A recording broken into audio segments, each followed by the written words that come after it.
दोस्तों अभी मैं समस्तीपुर जिला के हसनपुर विधानसभा क्षेत्र में हूँ। दोस्तों आने वाली विधानसभा के चुनाव को लेकर हर प्रत्याशी अपनी झंडा की गाड़ने की तैयारी कर रहे हैं। बाकी बात अभी हमारे साथ हसनपुर विधानसभा जन स्वराज पार्टी से लड़ने वाली इंदु गुप्ता जी हमारे साथ हैं।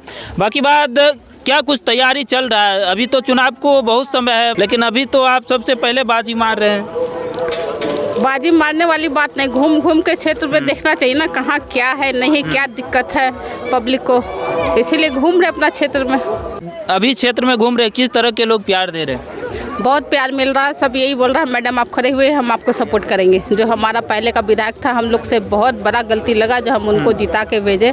हमारा विधानसभा का बहुत नुकसान हुआ, हम लोग से बहुत गलती लगा। जो हम लोग सोचे लालू जी का बेटा है और वो विधानसभा का मतलब विकास करेगा, आगे बढ़ाएगा, लेकिन ऐसा कुछ नहीं हुआ।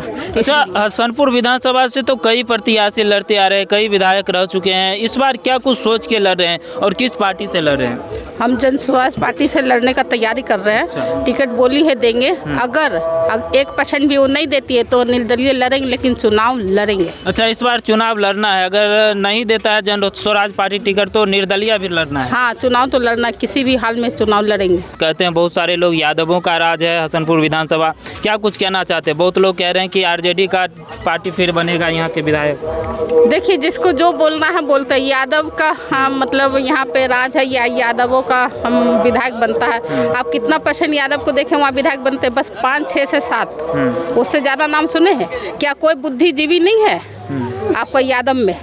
या लालू जी जो है उनके बेटा से बुद्धिजीवी कोई नहीं है उनके जात में। यहाँ राजयोग चल रहा है और जो गणतंत्र था उसको हटा के ये लोग बेटा, अगर पापा उनका मतलब मुख्यमंत्री है तो उनका बेटा ही बनेगा, ये क्या मतलब है? अगर आप विकास करना चाहते हैं तो किसी भाई आप यादव में ही दीजिए, लेकिन पढ़ा लिखा समझदार व्यक्ति को दीजिए। हसनपुर विधानसभा के लोग ही बहुत सारे सवाल उठा रहे हैं कि भाई हसनपुर विधानसभा से कोई नेता आते हैं चुनाव जीतने के बाद, कभी हम लोगों को देखने नहीं आते हैं, कोई भी समस्या हो कभी देखने नहीं है। इस पर क्या कुछ कहिएगा? इस बात बिल्कुल सही है, ये बात, इसी बात पे जनता सारा परेशान है। जो हम लोग चुनाव जिता के भेज देते हैं वो चले जाते हैं, वापस दोबारा यहाँ देखने नहीं आते। इसीलिए हसनपुर विधानसभा का बहुत बुरा हाल है। आप वहाँ जाके देखिए ना, तो वहाँ रोड रास्ता अच्छा है। विधान ब्लॉक में आप जाइए, वो बाजार है, और वहाँ आप बारिश में चले जाइए, इतना पानी मतलब जम जाता है जो आप पैदल अकेले पास नहीं कर पाइएगा। ना नाली का व्यवस्था, ना रोड अच्छा है। शिक्षा पे जाइए तो स्कूल तो बन गया है, लेकिन शिक्षा में वहाँ पे अगर अच्छा टीचर ही नहीं होगा, पढ़ाएगा ही नहीं, तो क्या शिक्षा का विकास होगा? अगर आप हसनपुर विधानसभा से आपको जनता चुनती है तो क्या कुछ सबसे पहले विकास कीजिएगा? सबसे पहले तो शिक्षा पे काम किया जाएगा। जो जन स्वराज जी बोलते हैं वो बिल्कुल सही बोलते हैं। अगर शिक्षा अच्छा होगा तभी हमारा बिहार या हमारा विधानसभा विकास करेगा। बच्चा पढ़ेगा तभी ना आगे बढ़ेगा। बच्चा पढ़ेगा ही नहीं, उनको ज्ञान ही नहीं होगा कानून का, तभी तो यहाँ कानून उल्टा पुल्टा केस में फंसा देता है। पब्लिक डर जाती है, अरे हम नहीं वहाँ जाएंगे, मेरे पे केस हो जाएगा। तो शिक्षा पे सबसे पहले काम करना चाहिए। बहुत सारे जो राजनेता है वो सवाल उठा रहे हैं कि भाई ये जन स्वराज पार्टी तो नए पार्टी है, नया चेहरा है, तो उनको हम क्यों चुनेंगे? उसके टीम के लोग, उनके पार्टी के लोग को हमको क्यों चुने? देखिए, नया पुराना कुछ नहीं होता है। दिल्ली में सरकार थी आम आदमी का, जब जनता को, वहाँ की जनता समझदार है, उनको लगा जो आम आदमी पार्टी काम अच्छा नहीं करा, बदलाव करके रेखा गुप्ता को लाई ना। आप सुने होंगे यूपी और अपना बिहार, आज से चले जाइए 20 साल पहले तो बिल्कुल एक जैसा था, लेकिन यूपी में बदलाव क्यों हुआ? अपना बिहार में बदलाव क्यों नहीं हुआ? तो क्यों? इसलिए नहीं हुआ क्योंकि यहाँ की जनता एक ही को बार बार बनाते जा रही है। उनको बदलाव करना चाहिए। पहले इनके पास ऑप्शन नहीं था, भाई लालू को दे या मोदी को दे, तो अब तो ऑप्शन है उनके पास। जो जन स्वराज पार्टी आई है तो उनको एक बार मौका दो। अगर वो काम नहीं करती है 5 साल में तो फिर उनको बदल दो।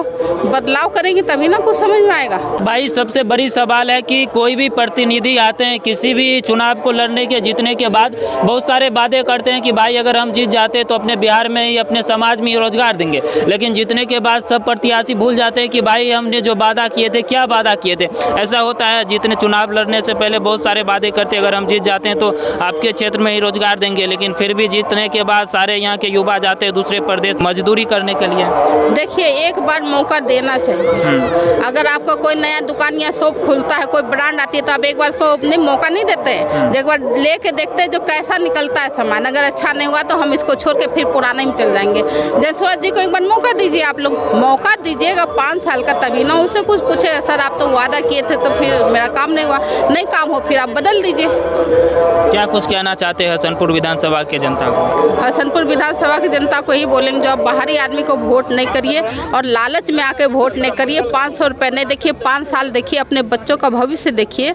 आप जैसे जिंदगी गुजार दिए ऐसा आपका बच्चा ना गुजारे, इसलिए अच्छा नेता चुनिए, अच्छा बेटा चुनिए जो आपको यहाँ रखे, आपका दुख दर्द समझे, वही आपका विकास करेगा। नहीं तो भगवान ऊपर से आके आपका विकास नहीं करेगा। आप मालिक है, आप जिनको चुनेंगे, जिनको पद देंगे, वही आपका विकास करेगा। तो आप सोच समझ के जयसवाल जी को एक बार मौका दीजिए। बाकी बात ये जन स्वराज पार्टी से चुनाव लड़ने की तैयारी कर रही है। अगर जन स्वराज पार्टी से टिकट मिलती है तो लड़ती है, नहीं तो अगर नहीं मिलता है जन स्वराज पार्टी से टिकट तो निर्दलीय लड़ने की पूरी तरह से तैयारी कर रहे हैं। बाकी बात आप लोग किस तरह से सपोर्ट कर रहे हैं इंदू जी की? सपोर्ट कर रहे हैं, मिलना चाहिए इनको वोट। महिला आगे बढ़ेगी तभी देश का विकास होगा। अच्छा, महिला आगे बढ़ेगी तो देश का विकास होगा। और भाई ये सबसे बड़ी सवाल है कि हसनपुर विधानसभा से आज़ादी के बाद एक भी महिला विधायक नहीं बने। अगर एक नया चेहरा की चुना जाता है तो इसमें सबसे बड़ी बात होगी क्या कुछ बदलाव होता है। और कुछ में नया बदलाव होने के बाद ही कुछ पता चलता है कि भाई पहले क्या था और अब क्या है। बाकी बात इंदू जी के बारे में क्या कुछ सोचते हैं, हसनपुर विधानसभा चुनाव को लेकर आप लोगों के मन में क्या कुछ प्रतिक्रिया है, कमेंट बॉक्स में अपनी प्रतिक्रिया जरूर रखिएगा। बहुत बहुत धन्यवाद।